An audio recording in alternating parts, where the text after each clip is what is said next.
Hello, Federal Financial Group. Welcome from San Antonio, Texas. I've been asked to speak a little bit about how to have a high closing ratio. So today I'm going to take you deep into the heart of the art of selling, and I'm going to share with you some of my secrets. In fact, I'm going to give you some practical tools that I've used that work for me that you can use on the second presentation that, if used correctly, can nearly guarantee your success. And I want to first share with you a little bit about a few stats. And I'm going to share this with you not to brag, well, maybe a little bit, that these are my stats, and it just has to do with closing ratio. Over the last 10 weeks, I have a 100% closing ratio. Since the beginning of the year, I believe I'm at 91%. So, over the past month, I have sold 28 sales in a row without a miss. Now, let me clarify what I'm talking about there. I'm not talking about the last 28 appointments I've received, but the last 28 second appointments I've been on, I have sold every single one of them. Now, I would submit that doesn't happen by accident. There are some principles that we must follow to have that kind of success, and we must adhere to them closely. But I want to share with you a few thoughts on what I consider the art of selling. To me, there's no such thing as a born salesman. Sales is a learned skill. And to me, the art of selling is really nothing more than helping someone else to see things the way that you see it. And if they see it the way you see it, then you've probably got a customer. And so it requires good communication skills. That's important. But it's not what you say, it's how you say it. And that includes body language and voice inflection and all those skills that we're taught on how to have an effective presentation. But there's a few things that we can do to have greater success, and that starts with having the right attitude. And to me, one of the keys or the keys to high success is keeping the right attitude. And I believe there's really two keys to developing the right attitude. First is you have to have a reason why. Why are you in this business? Why are you doing what you're doing? Why would you be willing to sacrifice, and how much are you willing to sacrifice to get the results you want? There's tangible goals that you can set for yourself. I'm kind of a marbles kind of guy. I like stuff, and it motivates me to reward myself with things that I've wanted all my life if I can achieve it. But there's also goals that relate to myself and my wife and developing financial security that are really important to me, and they need to be written down, and you need to review those periodically. There's a saying, if your reason why doesn't make you cry, then you really haven't found your reason why yet. And so I would challenge you to take a few minutes and ponder what is really important to you and what are you willing to sacrifice in order to obtain those things. I have in my office, posted on the wall, a little dream board. I'll just share this with you real quick here. And this is just kind of always out there in front of me to remind me of those things that, I'd like to shoot for, I'd like to have, and I'd like to accomplish. You'll notice in the middle it says failure is not an option. And I try to live by that principle as much as possible. Sorry, it looks like the video is flickering a little bit. Hopefully that'll clear up. A second area, though, is, and this is really key, is you need to, it has to do with maintaining a high activity level. And you've all heard of the red line acid test taught by Brett Olson. That is, you need to maintain an activity level. You have to fight week after week to maintain a minimum of 20 points a week, and preferably 30, but 20 should be your minimum. 1 point for each first presentation you do, 2 points for each second presentation. This keeps your head in the game. It keeps you razor sharp on your presentation, and you'll perform much better if your activity level is at a high level. So there are some obstacles to making a sale, and I just want to touch on a couple that I consider some of the most critical that I've run into. These are potential objections you can run into with a client. For example, the first is simply, do they have enough cash flow to even save money? Do they feel saving money for their future is more important than, say, their next trip to Disneyland, or the new big screen TV they've wanted, or anything else they may think they want or need? Most people don't believe life insurance is a viable tool for saving for their future. Thanks to the likes of Dave Ramsey, Susie Orman, you're going to be fighting an uphill battle or a paradigm against cash value life insurance. Now, they may like what they see after you've done a presentation, but they maybe aren't really sure if it's the best use of their money. And so, they want to compare our plan to other options. That is, they want to think about it. The problem is they don't really possess the tools or the knowledge to make that evaluation, so ultimately nothing gets done. And a confused mind always says no. So what I've found over the years, the best way to answer a question or a concern is to answer it before it ever gets asked. So my presentation is designed to close all those escape routes that I know inevitably are probably going to show up. So the best way to answer a concern is to lead the client to come up with the right answer and have them verbalize it. Then it's theirs. They take ownership of it. And you don't have to then convince them why your answer is the correct one. They came up with it. It's theirs. So let's see.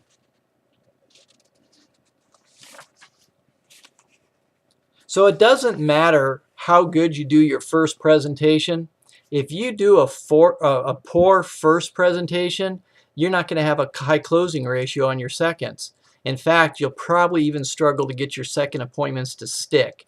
In fact, if you're having problems with too many no-shows and reschedules, you need to have a manager go out with you and watch your first presentation and give you an honest critique. And I promise you, it's probably that something is missing in the first. It may be something small, but it's something you're missing, and they can help you to recognize that and fix it. So why do we do a two-call close? I mean, the first often has only one decision maker present. And number two, there's really not enough time to do both a proper first and a second presentation all in one sitting. And three, there's more perceived value if the client believes you're now going to go home and do homework, to study his case and come back with solutions tailored to his needs. Another key is you always want to have both decision makers present. A lot of times when you go to a business, and a lot of times it's the guy, sometimes it's a woman, but let's just say for this example, I'm talking to a guy. He's the business owner. And when I get down to setting that second appointment and I ask him, let's schedule a time when your wife can be there with us, and we'll go over some options. And he often will say something like, oh, that's not necessary. I'm the one that makes all the decisions. Well, you know what? What I've found over time, that's just not true.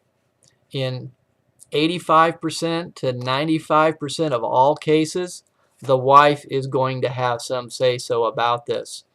But you can't just tell them that. It embarrasses them to have to admit that their wife is involved in those decisions. And so I want to help them save face. And the way I do this is I would say something to them like, I understand. You know, I'm pretty much the decision maker in my household too. I mean, I'm the financial guy, so my wife usually defers to me. But you know what? I've been married for 30 years, and I've learned a thing or two over the years. And what I've discovered is that if I include my wife in these kind of decisions and our finances, then even though she may ultimately defer to me to make the decision, she feels respected, that I thought enough of her to let her give me her opinion. And sometimes that opinion sways my decision. And so I've been appreciative of her thoughts.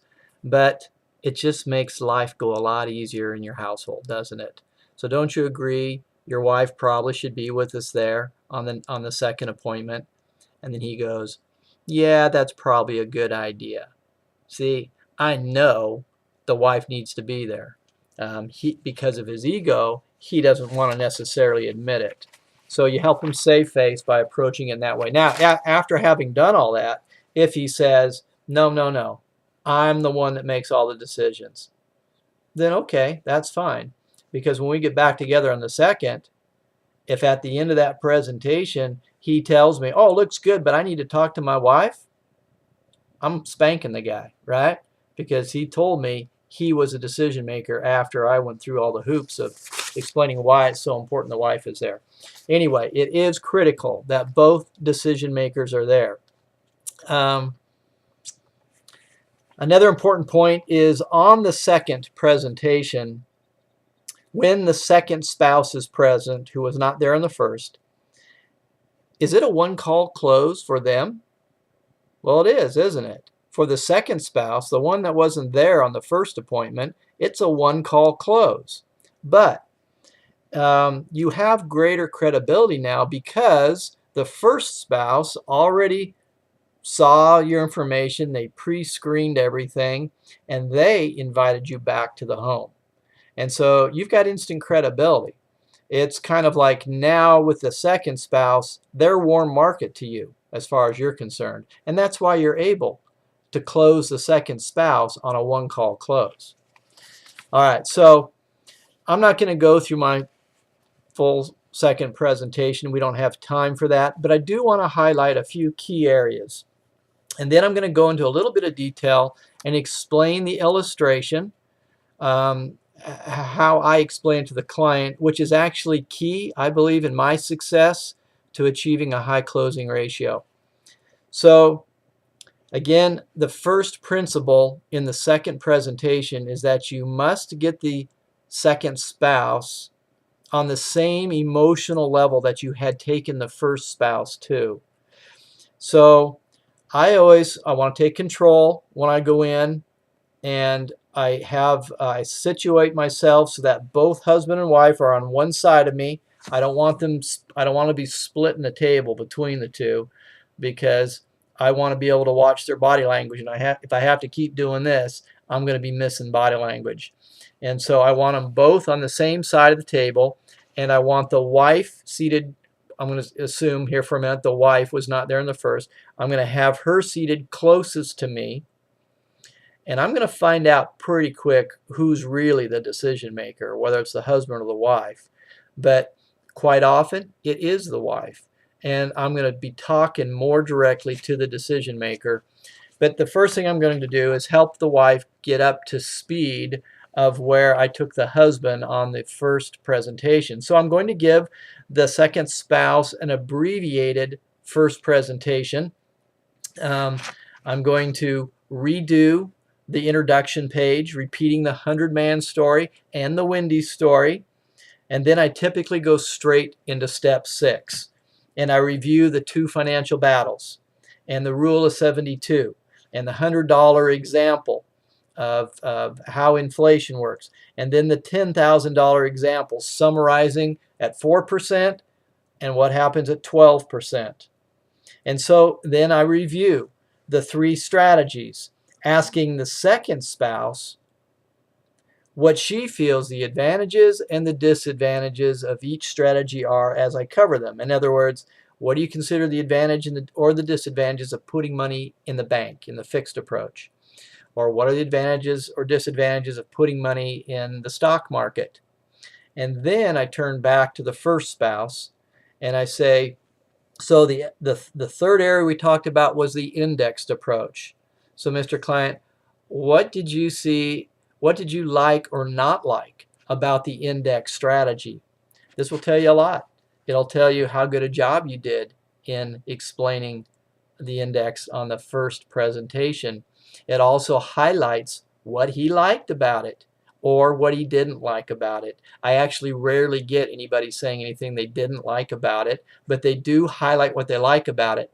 That serves as a testimonial to the second spouse who's sitting there listening. All right? And then I go on and review the third strategy, which is the indexed approach. All right? And then once the second spouse is up to speed at that point, then I'm going to build on those principles. But I want the second spouse in the same level as the first spouse was, both in emotion and in knowledge. And so the first spouse got a review, didn't he, of the whole first presentation. And that helps to refresh his knowledge and the feelings that he had in the first presentation. All right, so now you're ready to break new ground with both and to build on the principles of the first presentation. So we then have another discussion about the impact of taxes. And I cover tax now, tax later, and tax advantaged.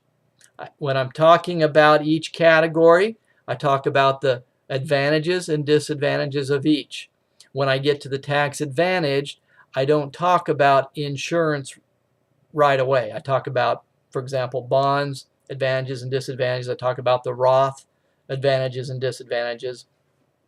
And then I ask them, sometimes people will ask me, what's really more advantageous?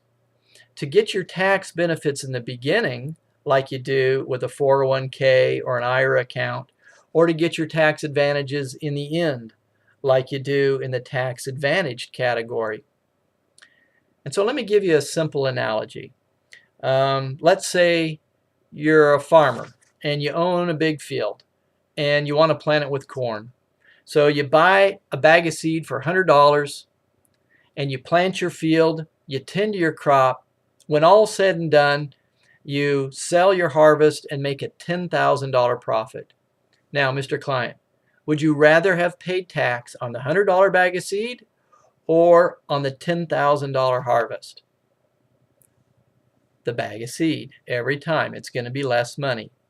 And then I point to the tax later column, and I usually point specifically at the 401k if that's what he has, or an IRA if that's what he has.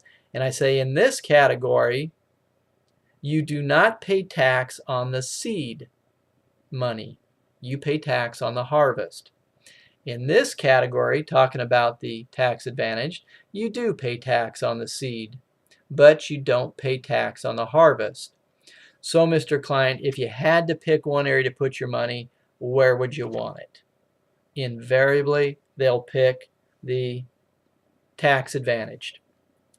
And then I talk about life insurance. I say, with bonds, we're typically not going to win the inflation battle. With the Roth, it can be a great tool, but you typically have a choice between safe or risky. Safe, you're not going to win the inflation battle. Risky, you could lose it, plus all the government penalties and restrictions. But there is one more thing, and that's life insurance.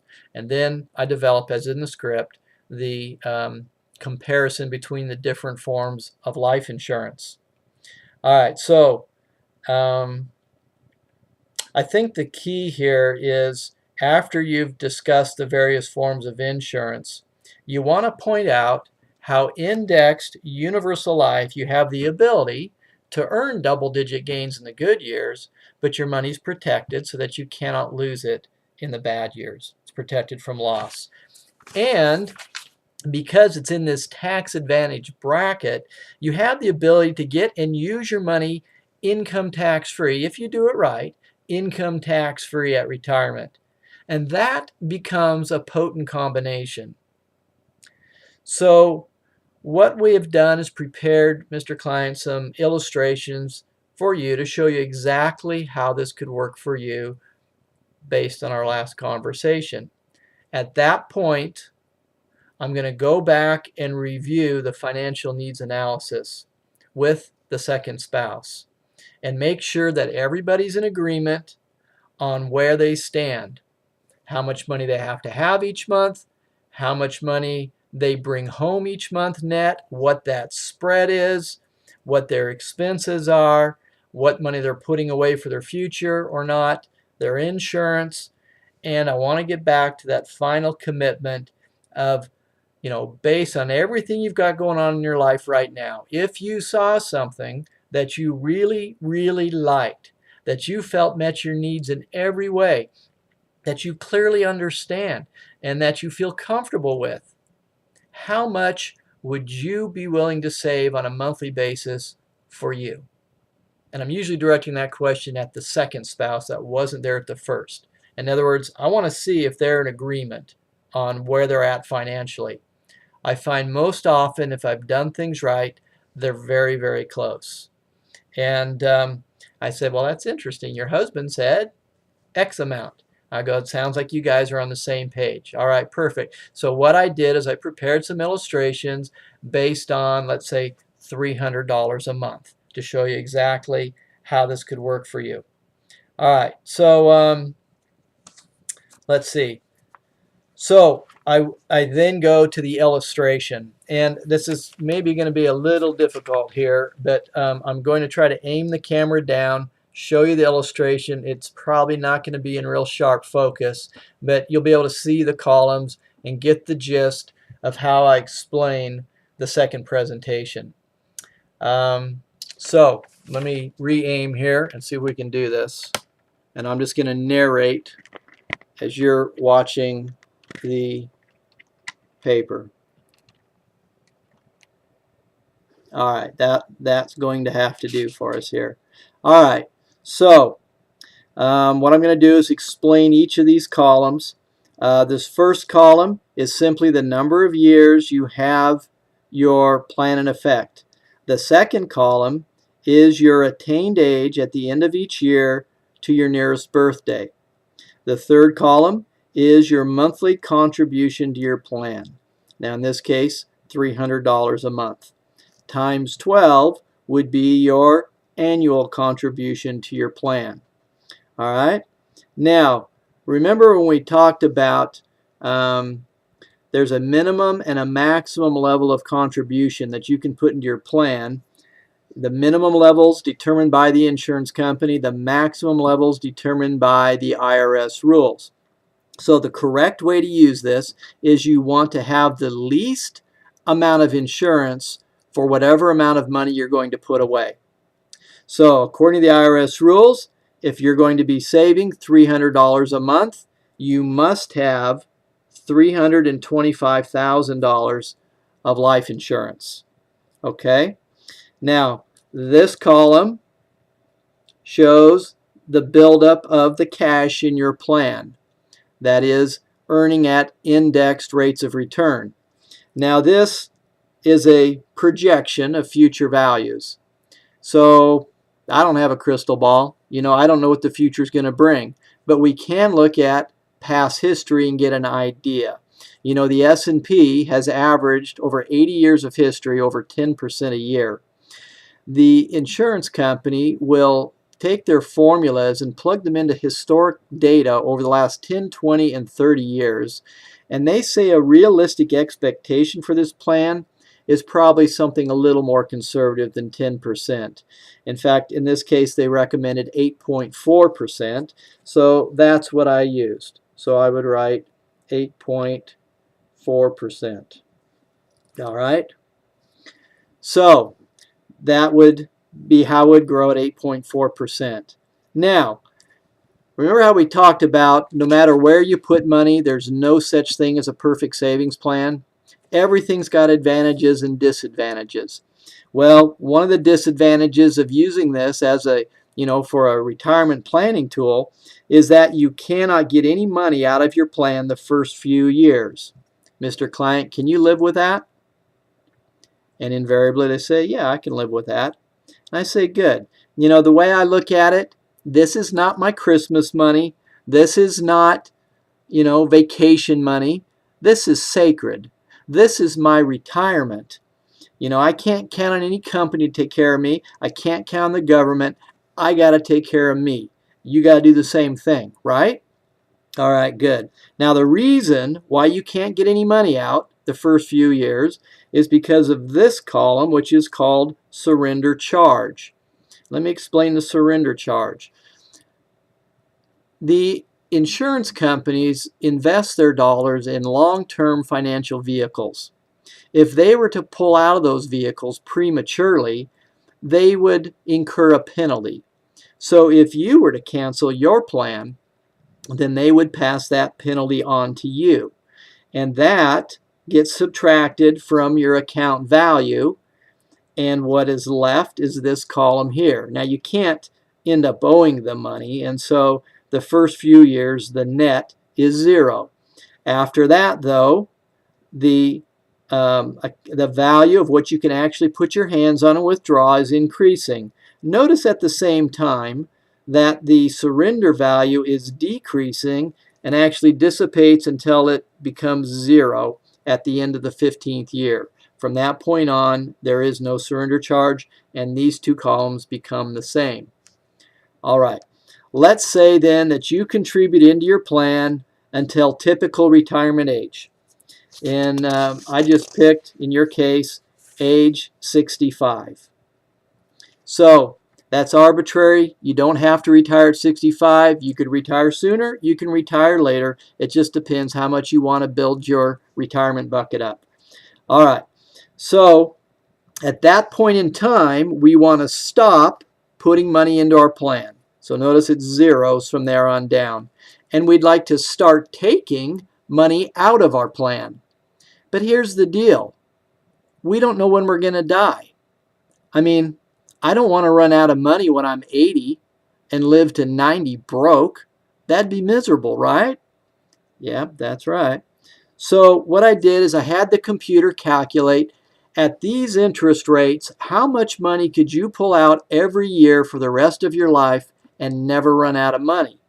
Well, the computer came back with $39,713. And what do we define as the rest of your life? Well, they say that would be to age 121. Is that going to be long enough for you? Yeah, I think so. All right. So when it comes time to start taking this money out, there's actually two ways you can access it.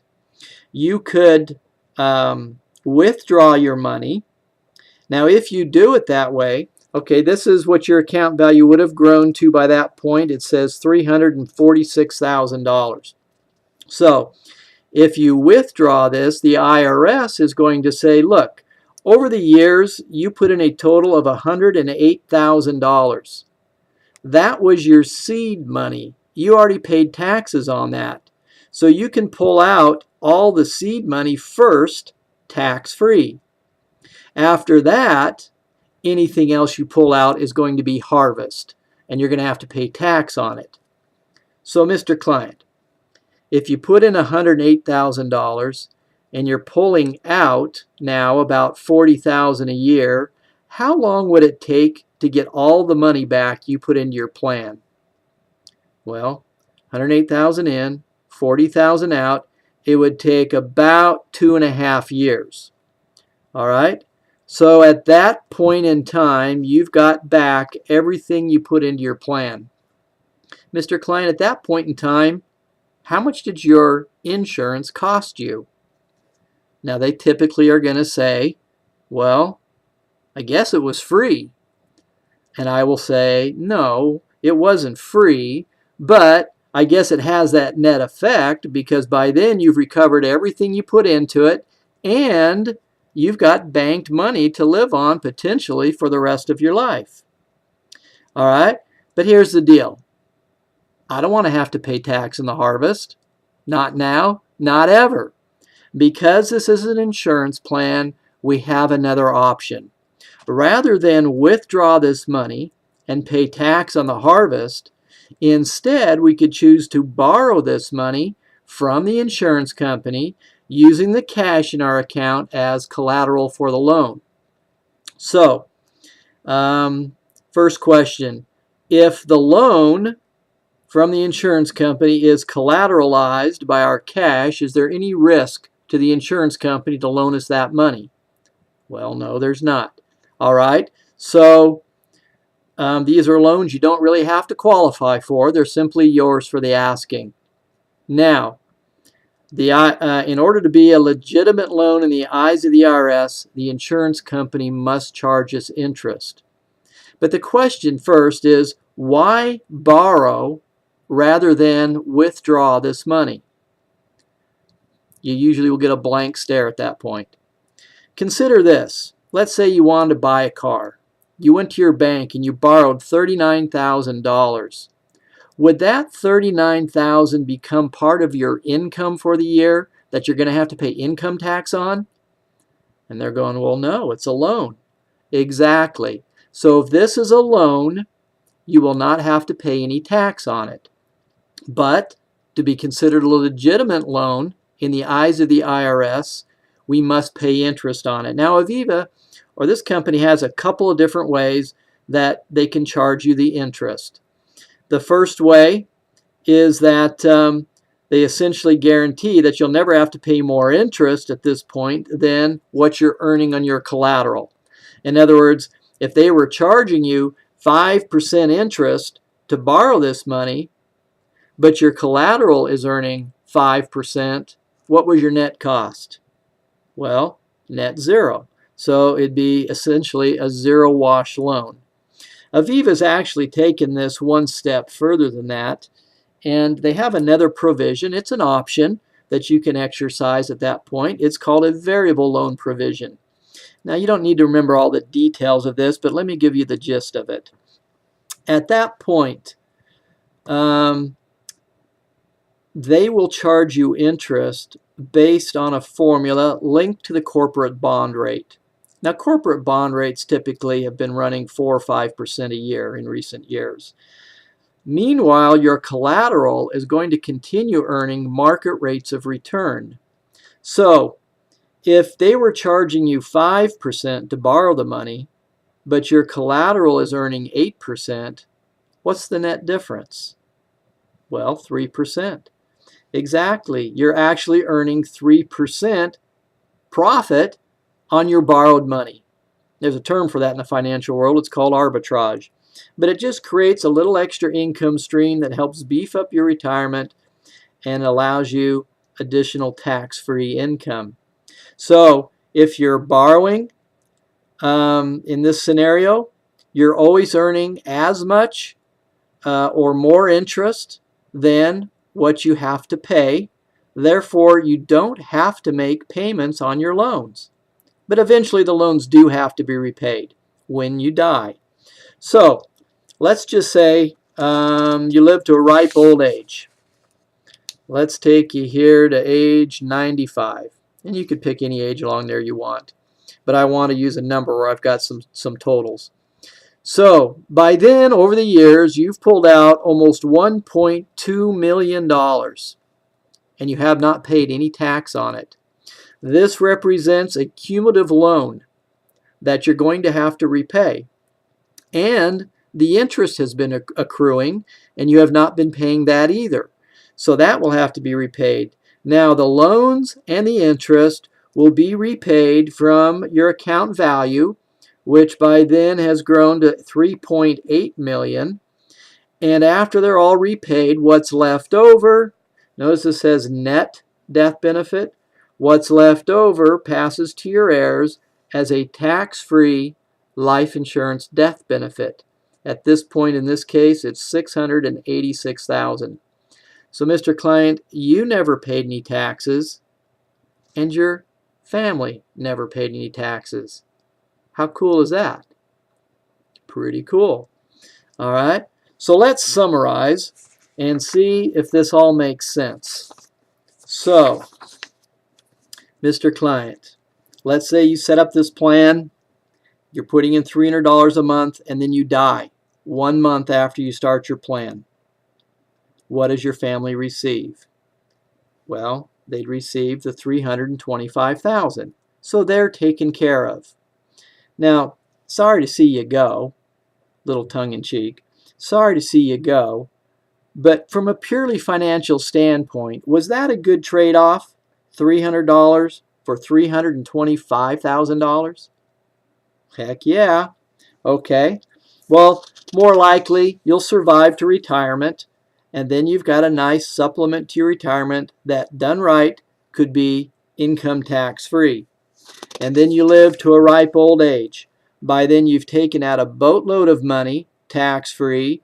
The loans, the interest all get repaid. What's left over passes on to your heirs as a tax free legacy, $686,000. Mr. Client, do you like what you see? And they're going, yeah. And so, but see, have I asked a commitment yet? No, I have not. Have I asked them for any money yet? No, I have not. And they're really close at this point. They might actually be to the point you could go to the app right now. But I like to guarantee my success. And so I take it one step further. Now I'm going to show you what I do next. And I do this exactly the same way on every single presentation. I hope you didn't get too crazy staring at that paper. Let the computer settle down. All right. So what I'm going to show you next, I do on every single presentation. What I do is I have a calculator. The one I use, if you can see it, it's a Texas Instrument Business Analyst 2 Plus. Now there's other ones that'll do just as well, but what you're really looking for is this row of keys right here. There are 1, 2, 3, 4, 5 keys you must have. And it's the future values calculation keys.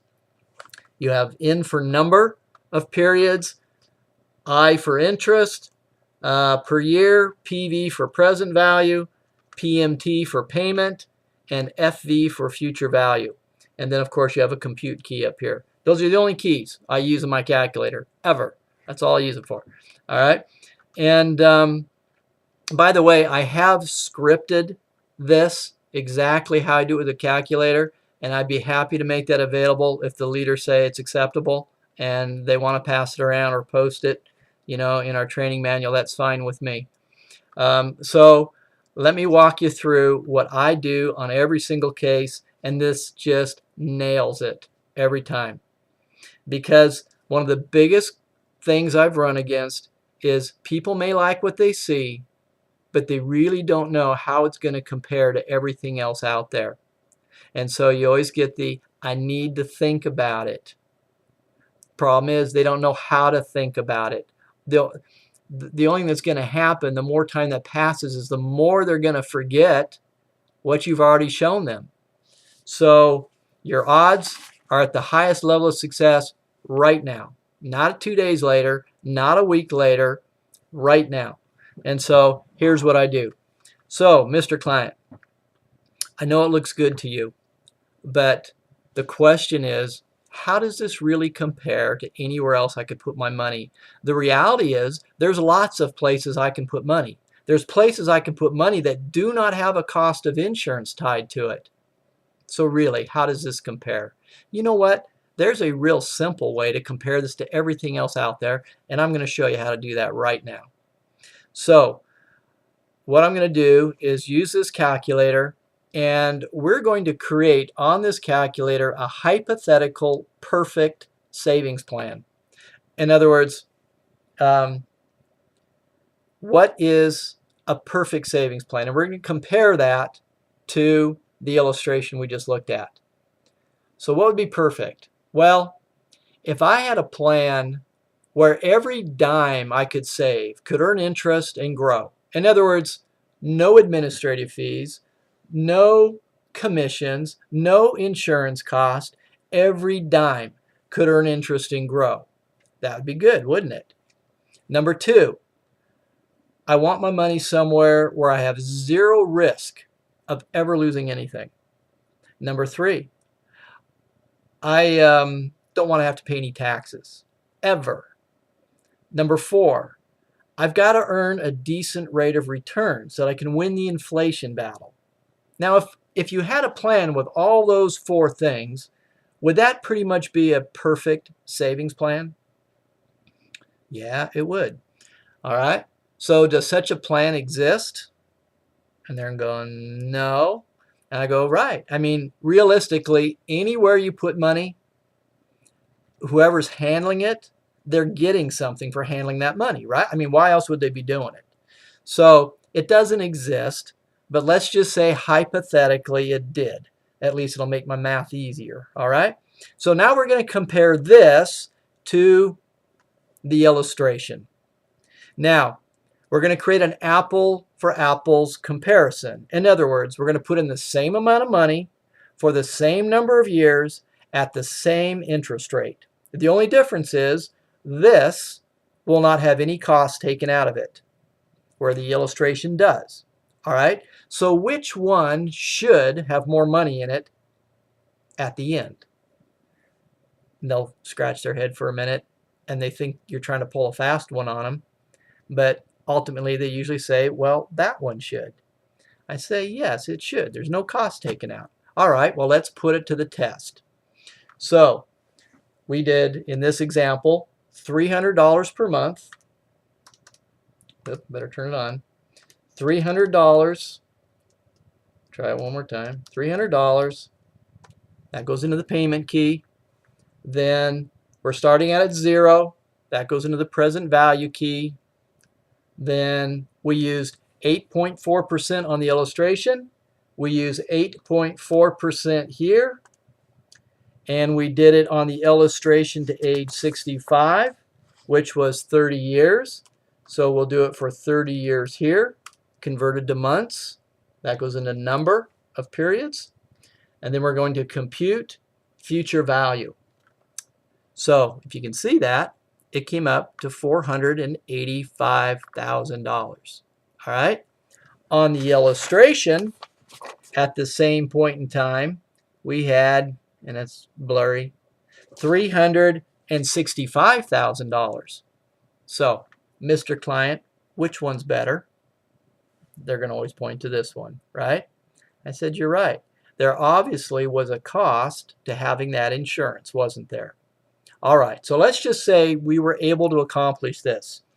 Now we're at age 65, or yes, at 65, and we want to start taking money out to retire on. No more money in, money coming out. But here's the deal, we don't know when we're going to die.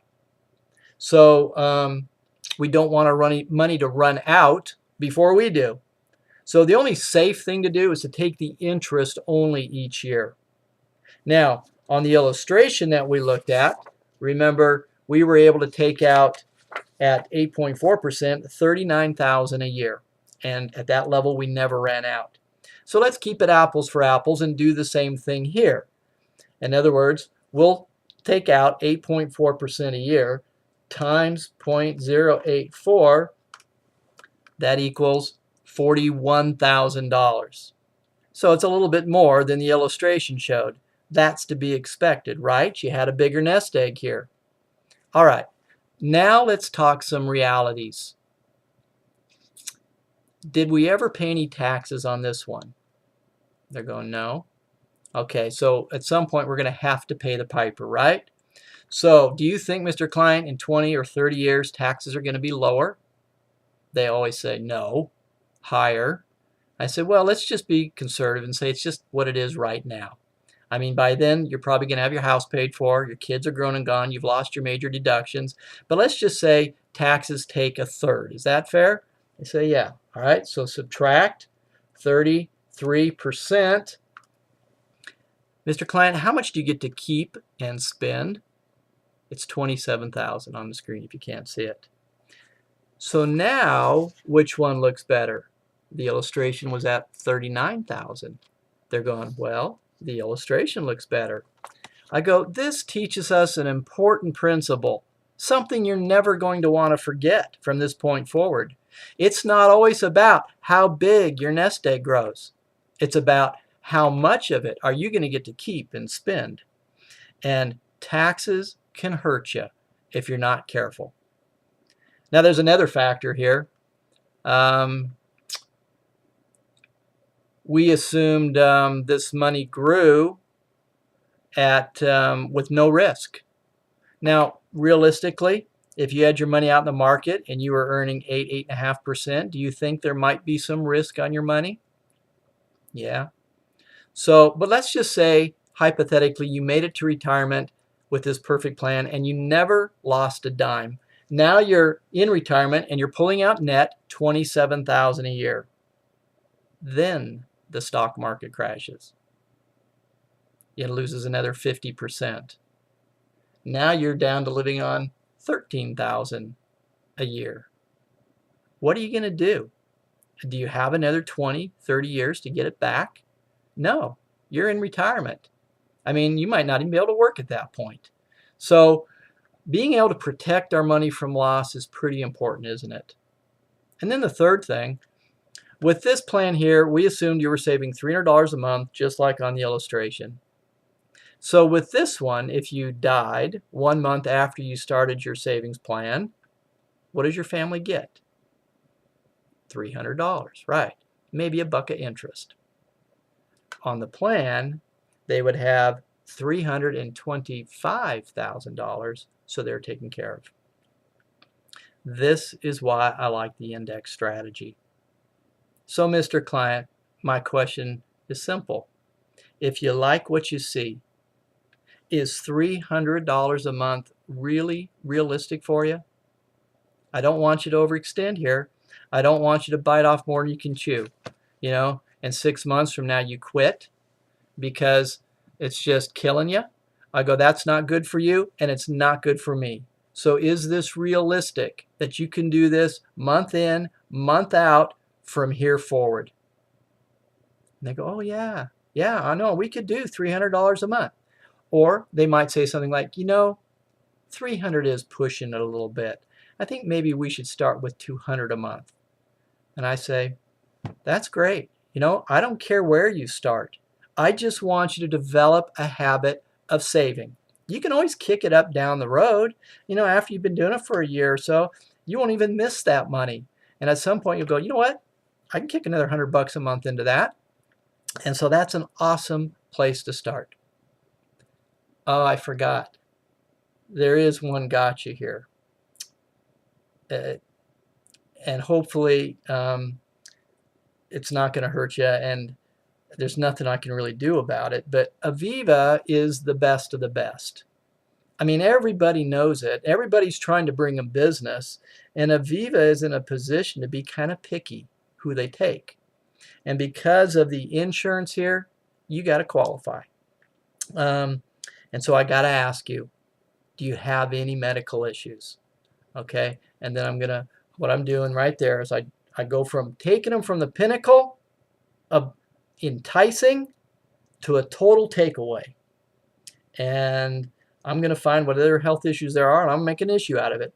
Because here's the reality. I don't know if they're going to get approved. I've had guys in their 20s that look totally healthy that were declined, that in their blood they found, you know, enzymes all out of whack. I don't know. I can't guarantee them anything. And so I can be perfectly honest with them and tell them that we don't know if we can get you approved. We just need to submit an application to Aviva and see what they say. So I need to ask you a few questions to make sure we're not going to get knocked out of the box. So I pull out the app and I just start asking questions and I just roll from there forward. I have never once asked a client, do you want to do this? It's always an assumed close. And that's the way I do it. I do it that way every single time. 28 sales in a row without missing a single one. And they are happy and they understand. I know that I've given them a complete disclosure about, you know, the risks, that they can't get any money out in the early years, that there's penalties if they pull their money out early, that they could lose money, and they're okay with it because they want the benefit of the long-term plan. They want the protection that this gives them. Bottom line, you want to be successful, you've got to be passionate about what you do. In other words, See, I've been at this long enough that I know that most people are headed for a financial train wreck. And if I am not able to help them, then it could be a disaster for them down the road. Um, Either from not having insurance or from not having savings. And a person could argue whether or not this is the best vehicle in the world to put money into. But I know this, if they don't do something with me, statistically, it's something like 7 to 10 years before they're even going to revisit their retirement planning. And by then, it's tenfold more difficult to accomplish what we're talking about. So you are in a position to be financial saviors to these people. And I hope you can develop some passion about it, because that is what you're doing. You have to believe in what you're doing, have a conviction in your heart that it's the right thing, and then you can be strong. Then you can exercise that doctor-patient that you need to with your clients. And I found it doesn't matter what a person's financial situation. Every single person out there, almost every single person out there, needs what we have to offer them. Either they're broke and they need to be saving something for their future, or they've done really well and they've accumulated a nice nest egg, but you know what? They're tired of losing money. They're tired of the uncertainty, and they want to have something a little more solid. So get passionate about what you're doing, and that'll help you greatly. I hope some of these little tidbits have helped. Again, I do have this calculator thing scripted for you. I'd be happy to make that available. And good luck. Good selling. Talk to you soon. Bye.